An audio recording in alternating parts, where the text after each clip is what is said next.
दोस्तों नमस्कार, मैं कमल कौशिक फिर से आपका स्वागत करता हूं अपने एक नए वीडियो में।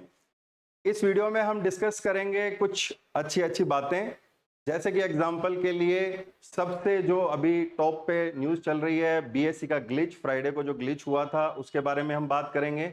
और हम बात करेंगे कि हमने अपना दिन कैसे उसमें मैनेज किया, कैसे हमने ट्रेड को इनिशिएट किया, क्या उसके पीछे थॉट प्रोसेस था, कैसे हम इस स्पाइक में इससे बचे नहीं बचे, कैसे हमने उसको मैनेज किया, ये हम इस वीडियो में देखेंगे। और उसके बाद ऑब्वियसली आपके लिए एक लर्निंग लेके आएंगे जो रहेगा रिस्क मैनेजमेंट से लेके। तो पहला पॉइंट डिस्कस कर लेते हैं। जैसा कि आप देख सकते हैं स्क्रीन पे, सेंसेक्स एक्सपायरी पे एक बहुत बड़ा ग्लिच हुआ। उसमें एग्जैक्टली हुआ क्या, एक पर्टिकुलर मोमेंट पे काफी ऑर्डर एकदम से फ्लो होते हैं मार्केट में। मतलब जैसे अगर कोई बायर है, कोई सेलर है, जैसा कि आपको पता है मार्केट में हमेशा हर मोमेंट पे मिलियंस ऑफ ऑर्डर आते रहते हैं, कोई बाय कर रहा है, कोई सेल कर रहा है। लेकिन कुछ कुछ मोमेंट ऐसे आते हैं जब बहुत सारे ऑर्डर, मतलब वो जो कैपेसिटी है उसका पर्टिकुलर एक जो फ्रेमवर्क है उसके पीछे, उसका जो कैपेसिटी है उससे ज्यादा जब इन्फ्लक्स आ जाता है तो कभी कभी टेक्निकल ग्लिचेस आ जाते हैं। तो उसके कारण से क्या हुआ कि आपके ऑर्डर ही स्टक हो गए। मतलब आप अज्यूम करके देखो कि आप किसी चीज में आपने बाई कर रखा है और वो चीज नीचे जाए जा रही है, जाए जा रही है, बट आप उससे एग्जिट नहीं कर पा रहे। आप चाहते हो एग्जिट करना, बट आप एग्जिट ही नहीं कर पा रहे बिकॉज आपका जो प्लेटफॉर्म है, जो ब्रोकर का टर्मिनल है, वो ही फ्रीज हो गया है। आपको कुछ नहीं कर सकते। आप उसको फोन करते हो तो वो फोन नहीं उठाता, आपके हाथ में कुछ नहीं है। आप इस सिनेरियो को अगर अज्यूम करोगे तो आप पाओगे कि यार हम तो ऐसे फील्ड में आ गए जहां पे कंट्रोल ही नहीं है हमारा, तो वहां पे तो कभी भी कुछ भी हो सकता है। क्या पता मेरा साल भर का कमाया हुआ पैसा एक दिन में चला जाए। तो आप ऐसे फील्ड में आना चाहोगे? Obviously not. तो इसको कैसे हैंडल करना है, इसको हम क्या ऑपरेशनल्स हम अपने इसमें ट्वीक कर सकते हैं जिससे हम इससे बचे रह सके, उसके बारे में भी हम बात करेंगे। तो सबसे पहले मैं शुरू करता हूं कि वो डे को कैसे हमने अपने ट्रेड को प्लान किया और कैसे हमने पोजीशन इनिशिएट किया, उसके बारे में हम बात कर लेते हैं। जैसा कि आप देख सकते हैं एक 5 मिनट के चार्ट पे हम सेंसेक्स को ऑब्जर्व कर रहे हैं। ये मार्केट का ओपनिंग है, यहाँ पे मार्केट ओपन हुआ है इस कैंडल पे। उसके बाद मार्केट ने एक ऊपर का अप मूव दे दिया है, लगभग आप देख सकते हैं यहाँ पे 300 एंड 400 पॉइंट्स का एक अप मूव आ गया है। उसके बाद एक 300-400 पॉइंट का एक डाउन मूव भी आ चुका है। तो ये दोनों मूव, इनको हम सिंपल लैंग्वेज में बोल सकते हैं कि डेल्टा मूव आ चुका है। डेल्टा मतलब directional move, upside and downside दोनों आ चुके हैं। अभी हम साइड लाइंस पे ही हैं, अभी हमने कोई ट्रेड इनिशिएट नहीं किया है। क्यों सुबह सुबह हमने पोजीशन नहीं बनाया, उसका मैं रीजन आपको एक्सप्लेन करता हूं थ्रू प्राइस एक्शन। अगर आप इस चार्ट को बड़ा करके थोड़ा सा एनालाइज करने की कोशिश करोगे तो आपको समझ में आएगा कुछ डेटा पॉइंट्स जिनकी मैं बात करूंगा।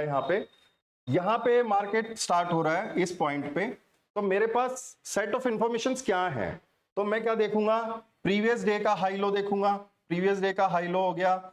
नियरेस्ट सपोर्ट रेजिस्टेंस एरियाज देखूंगा। नियरेस्ट सपोर्ट रेजिस्टेंस एरियाज ये हो गए। तो कहीं ना कहीं प्राइस एक बड़ी रेंज के अंदर है, बट आप देख सकते हो वोलेटिलिटी काफी ज्यादा है। मतलब वोलेटाइल मूव्स आ रहे हैं, एक बड़ी रेंज में तो है बट वोलेटाइल मूव्स है। अगर आप इसको पोजिशनली कर रहे हो तो ये इजीली हैंडल किया जा सकता है बिकॉज आपके पास प्रीमियम होते हैं। बट जब आप इंट्राडे लेवल पे चीजें करते हो तो आपको थोड़ा सा नैरो डाउन करके देखना होता है। तो नैरो डाउन करने के हिसाब से अगर हम नियरेस्ट सपोर्ट और रेजिस्टेंस की बात करेंगे तो अब हम उस पर चलते हैं। जैसे ही हम इसको नैरो डाउन करते हैं फॉर इंट्राडे पोजिशनिंग, तो यहां पे हमको क्या देखने को मिलेगा, जैसे पहली 5 मिनट की जब कैंडल बनती है तो आप देखते हो कि यार नियरेस्ट सपोर्ट और नियरेस्ट रेजिस्टेंस कहां है। तो nearest support, nearest resistance, this is the support and this is the resistance you have. And previous day का प्राइस एक्शन क्या बताता है, प्रीवियस डे का प्राइस एक्शन बताता है कि ये लो था और प्रीवियस डे का हाई कहीं ना कहीं ये वाला था, लगभग इसके आसपास ये वाला प्रीवियस डे का हाई था। तो ये आपका प्रीवियस डे हाई हो गया और ये आपका प्रीवियस डे लो हो गया। These are the important data points जो आपको हमेशा इंट्राडे लेवल पे हमेशा देखने चाहिए। प्रीवियस डे का हाई क्या है, लो क्या है, and what is the closing price of the previous day. अगर प्राइस उसके ऊपर रहता है तो कहीं ना कहीं आपका जो एक व्यू रहता है वो बुलिश व्यू रहता है। But at the same time यहां पे आपको 3 डेज का एक रेजिस्टेंस भी देखने को मिलता है कि प्रीवियस 3 डे का अगर आप एक रेजिस्टेंस देखोगे तो वो यहां पे है। तो यहां पे कहीं ना कहीं एक कंफ्यूजन की स्थिति है कि मार्केट यहां से रिवर्स भी कर सकता है, eight the same time market यहां पे बुलिश भी है। तो जब भी आपको ऐसा सिनेरियो मिलता है कि आप डाउटफुल हैं, तो वहां पे आपको वेट करना होता है for further information. Further information मतलब आगे का प्राइस एक्शन, कि अब जो मार्केट में लोग पोजीशनिंग कर रहे हैं वो किस हिसाब से कर रहे हैं, वो आपको कौन बताएगा? वो आपको प्राइस ही बताएगा। आपको बस 15-20 मिनट उसको ऑब्जर्व करना होता है। तो यहाँ पे हमने देखा कि भाई प्राइस ऊपर चला गया, नीचे चला गया, तो यहाँ पे हम कहीं ना कहीं सर्टन हो गए कि भाई जो बायर्स ने अपना ताकत लगा दिया, at the same time sellers ने भी अपना ताकत लगा दिया। अब there are higher chances market can go in a sideways territory. ये एक जनरल प्राइस एक्शन का एक रूल है कि कोई भी इंपॉर्टेंट रेजिस्टेंस अगर ब्रेक होता है और अगर प्राइस उसके ऊपर सस्टेन नहीं कर पाता एंड क्लोज उसके नीचे दे देता है, तो कहीं ना कहीं उसको रेजिस्टेंस को रिस्पेक्ट मिल गया है। तो यहां पे हमारे सामने एक रेजिस्टेंस आ गया और एक सपोर्ट हमारे सामने कहीं ना कहीं ये था, तो हमने इस रेंज को मान के एक हमने यहाँ पे नॉन डायरेक्शनल आयरन फ्लाई का स्ट्रक्चर यहाँ पे हमने डिप्लॉय कर दिया। इसको हम सिंपल भाषा में बोलते हैं आयरन फ्लाई। अब यहाँ पे हुआ क्या, यहाँ पे अचानक मार्केट तेजी से, अगर मार्केट धीरे धीरे जाता ना तो हमको कोई दिक्कत नहीं थी, ये हमारा मेन रेजिस्टेंस था, ये हमारा मेन सपोर्ट था। अगर मार्केट धीरे धीरे जाता तो हम इसको आराम से इजीली मैनेज कर लेते।